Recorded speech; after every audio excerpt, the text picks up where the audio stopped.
anchor points and then see how those anchor points is kind of affecting the outcome of the simulation.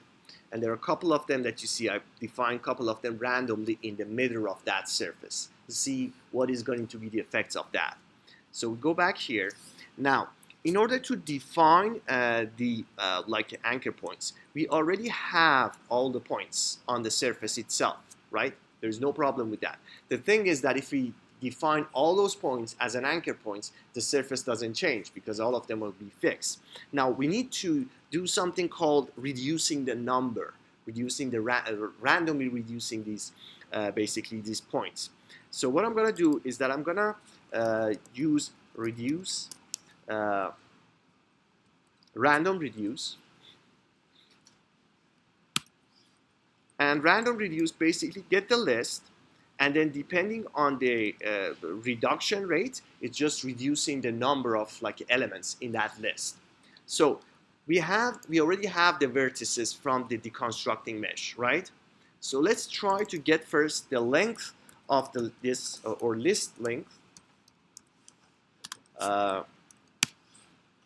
So get the length of this list, which is right now is 121 points, or 121. And then what I'm going to do is that I'm going to use subtraction and connecting the length of this list to this subtraction, and then adding, let's say I just want to reduce the number only to 5. So I'm going to use number 5 here.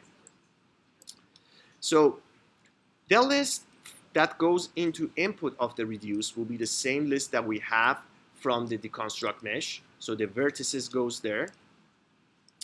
The number that I want to reduce is basically coming out of this like a simple math equation, which give me the number of 116. So it's basically removing 116 points out of this list. And if you recall, when we are doing the random things, we basically it's not random, it's coming out of the seeds. So I can define different seeds in order to get the like a different type, different random numbers. So let's put number 10 here for our work, and then we change it and see how that's going to affect our simulation.